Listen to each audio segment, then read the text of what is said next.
Hi to wow, or welcome to NASA Connect. I'm Jennifer Folate, and this is the National Museum of the American Indian. And I'm Dr. Stan Odenwald at an archaeological site in Mexico. Hola! This is NASA Connect, the show that connects you to math, science, technology, and NASA. On today's program, you will see how ancient cultures found a connection to the stars. You will also learn how many of these societies were very sophisticated when making celestial observations. You'll also learn about the mathematics and geometry used by these ancient peoples to make their observations. What you will learn today will absolutely astound you. But first, Jennifer, tell us about that building that you're in. Stan, this is the newest museum in our nation's capital. As you enter the museum, hundreds of written and spoken words meaning welcome in native languages throughout the Americas are projected onto this wall. These people, not only here in the Americas, but also their brothers and sisters in Africa, Asia, Europe, and the Pacific, looked at our starry skies. All of these people had a connection to the sun. In the museum, this room celebrates the sun. From this circle, the four cardinal directions, north, south, east, and west, extend out of the building. The angles of solstices and equinoxes are mapped on the floor. A light spectrum is cast by the sun, which shines through the prisms set into the south-facing wall. Each prism is sighted to the sun for a particular time of day and season. The dramatic designs in this modern museum show the connection between astronomy, nature, and people. That connection is the key to understanding how the ancients looked at our universe, which is the theme of today's program.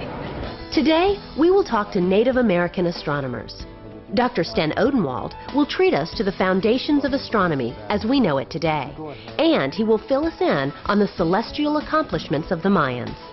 Throughout the program, you will be asked to answer several inquiry-based questions. After the questions appear on the screen, your teacher will pause the program to allow you time to answer and discuss the questions. This is your time to explore and become critical thinkers. Now, let's learn more about ancient observatories. The science of interpreting the relationship between the sun and the daily lives of primitive people is called archeoastronomy. Archeo meaning archaeology, and astronomy meaning the study of stars. Observing celestial phenomena is the one constant that unifies humankind throughout space and time. Ancient man knew celestial events followed cycles, circles, and these events could be recorded. Approximately 5,000 years ago, they devised a way to place stones in certain positions to align for lunar and solar events. Events like seasons were noted and found to recur regularly with certain positions of the sun and stars. The Earth spins on its axis once every day and gives us the familiar experience of daytime and nighttime. For thousands of years, humans have used this cosmic cycle to regulate their workday, their meals, and their sleep. The Earth orbits the sun once every year, and from this we get the familiar 365-day cycle. Earth's orbit around the sun is an ellipse. Basically, that means an oval, with the sun offset from the center of the ellipse. Does this mean that we have summer when the Earth is closest to the sun and winter when the Earth is farthest from the sun? The surprising fact is that the distance from the Earth to the sun has absolutely nothing to do with the changing seasons. Our northern hemisphere is closest to the sun in January and farthest from the sun in July. So what is causing the change in temperature?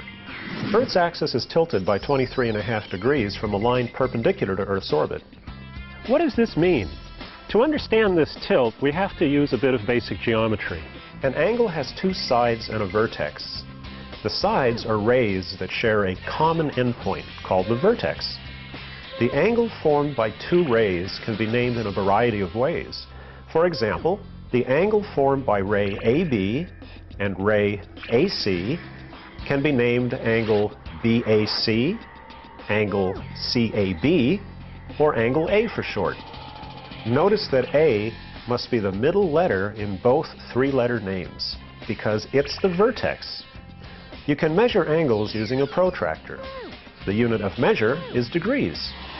Angles can be classified by their measures as acute, right, obtuse, and straight.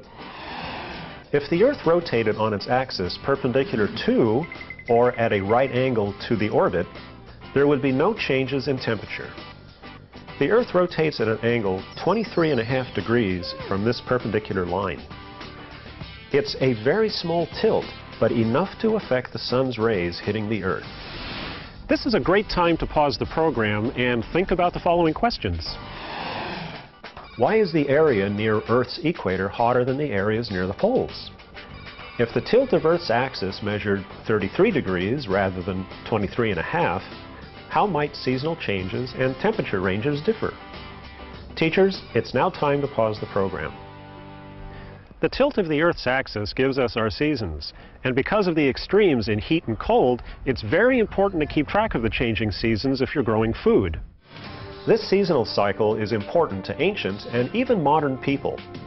In some parts of the world, like the arid climates of the southwest states of the USA, the growing season was so short that people could not waste much time getting the seeds in the ground at the start of spring. But how do we predict when the growing season will begin in the spring? For that matter, how can we tell when the other seasons begin and end?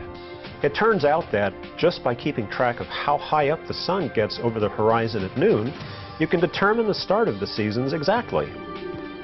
Almost all ancient people that relied on planting times discovered this little relationship. The start of the four seasons, summer, fall, winter, and spring, are noted by what astronomers call the summer solstice, the fall equinox, the winter solstice, and the spring equinox. At the start of summer, around June 21st in the northern hemisphere, the sun is at its highest point above the horizon at noon. As the sun begins its movement back away from its maximum height, the number of daylight hours has declined to an equal number of daylight and nighttime hours. This is the fall equinox near September 21st. A few months later, the path of the sun arrives at its lowest point at noon. The sun spends very little time above the horizon of the northern hemisphere, and the night is much longer than day. Welcome to the winter solstice, or start of winter, around December 21st. After a few more months, the path of the sun works its way higher in the sky, eventually arriving at a path where day and night are equal. This happens March 21st at the spring equinox, a vital time for planting crops.